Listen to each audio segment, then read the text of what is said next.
একজন মানুষ টাকার কাছে বিক্রি হয়। পুরো পৃথিবী চলে টাকার উপরে। উচ্চ বাড়ি, সেটাও টাকার উপরেই বিক্রি হয়। একজন সুন্দরী নারী, সে নিজেকে টাকার কাছে বিলীন করে দেয়, বিক্রি করে দেয়। মূলত টাকা সব শিক্ষার গুরু। টাকা দিয়েই মানুষের জীবন শুরু।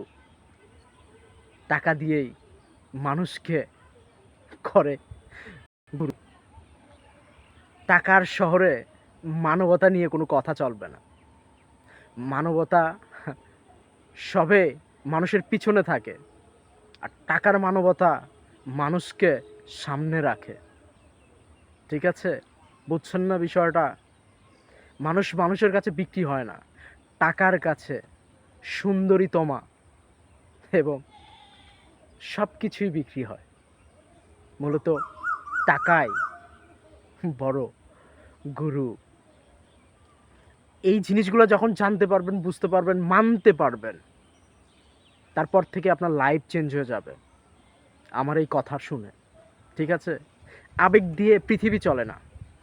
আবেগ দিয়ে মানুষকে কিছুক্ষণের জন্য কন্ট্রোল করা যায়, কিন্তু বাস্তবের মুখরিতে তাকে মানিয়ে রাখা যায় না। আর টাকা ছাড়া পুরো বিশ্ব অচল। সচ্ছলের টাকা হচ্ছে মানবিক এবং দৃষ্টিভঙ্গি চলে টাকায়। এগুলো ভাবলে চমকে উঠি মাঝে মধ্যে।